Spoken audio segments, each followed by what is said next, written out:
Good morning, students. I am here to explain prepositions of directions or movements. First, to. To we use to show direction. In bracket I have written exact place. See the example. They are going to school. When we speak or when we write, they are going to school, it means they are going to exact place, that is school. Another preposition of direction, that is towards. Now see the use of towards, it is also to show direction.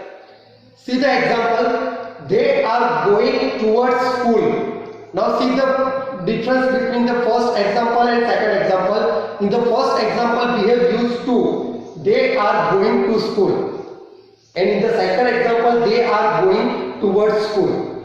What is the difference? The difference is that first when we have used to, it means they are going to the exact place, that is school. Whereas in the second example they are going towards school, it means they are going in the direction where the school is located. They are going to they are going in the direction where the school is located. It means maybe they are going to school or they are going to somewhere else. So not exact place, but in the location of any place when something is moved, that time we can use preposition towards.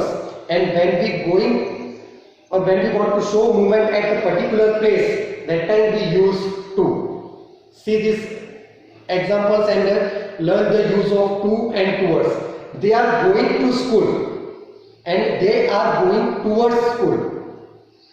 So see the difference between to and towards. Next comes up.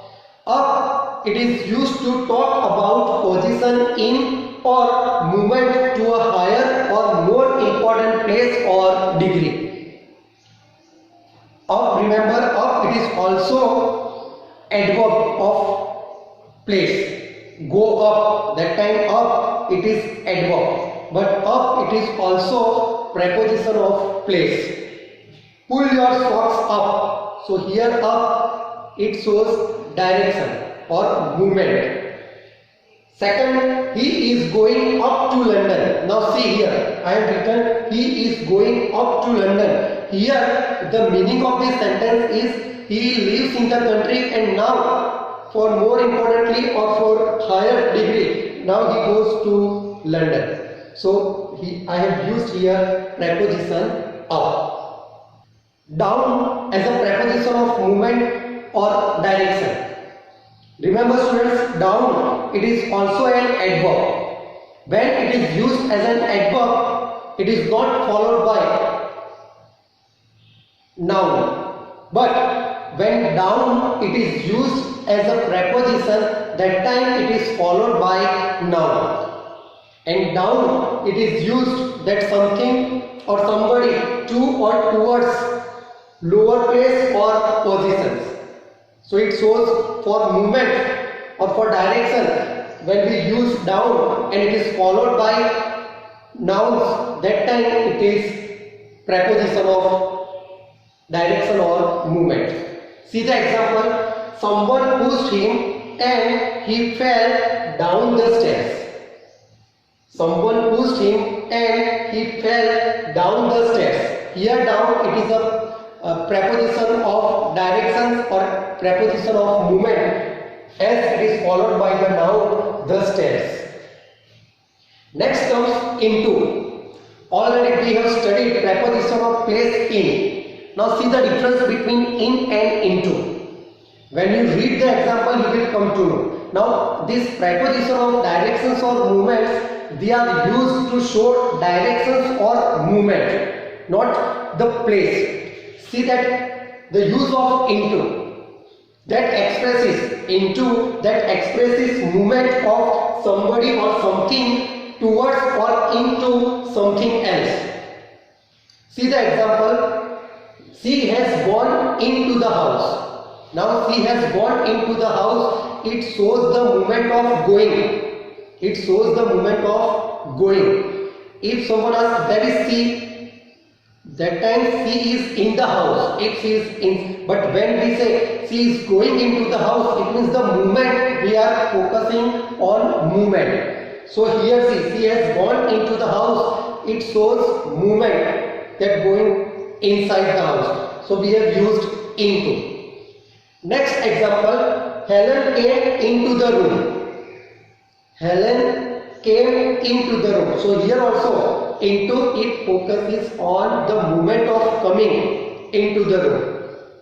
Once he came into the room, then we can say that Helen was in the room. That time we can use is, because now we are locating her place, where is she. But when we use into, it shows movement. Next comes on to. We have studied adverb of place on and adverb of direction or movement to. Now it's compound word on to. On to we use to talk about direction or movement to a position on a surface, and usually this onto, it is used with a verb that expresses movements. Verb expressing movements, with them we use onto.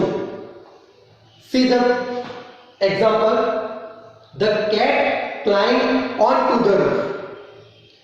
Instead of on, the cat climbed onto the roof. Here onto, it suggests the movement of climbing. So we have used onto. So emphasis on movement, on climbing. Next example, the book fell onto the floor. Here also it shows movement of falling. So we have used onto. Next, that is through. Through we use to show movement from one side or end of something to the other. For example, whenever something is given as a part of assignment or to read, we give instruction. Go through the pages. It means one by one, from beginning up to end, you have to read. So that go through the pages or go through the content.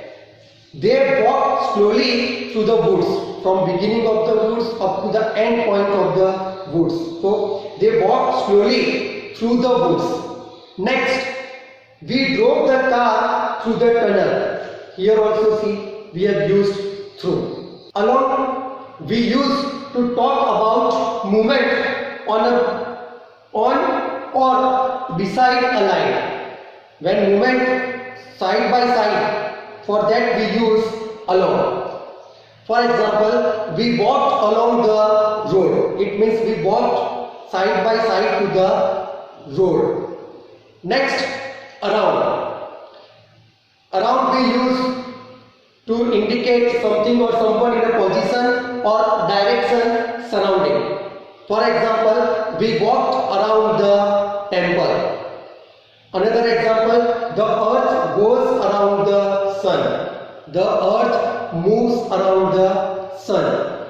So that is the use of around. And the last one, across. That is to show the movement from one side to another, which has limits, which has sides. For example, we took a boat across the river.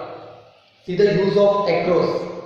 Another example, he swam across the canal from one side to another, which has limit or which has sides. For such movement we use across. Remember students, in prepositions of direction or in prepositions of movements, the verbs which indicate movement or directions, such verbs they take such prepositions. Otherwise there is a difference between prepositions of place and prepositions of directions or movement. We have seen that in and into, on and onto, to and towards. So keep it in mind that directions and movements, they are shown by the prepositions. That time the verbs, they are showing movement or directions. Thank you students.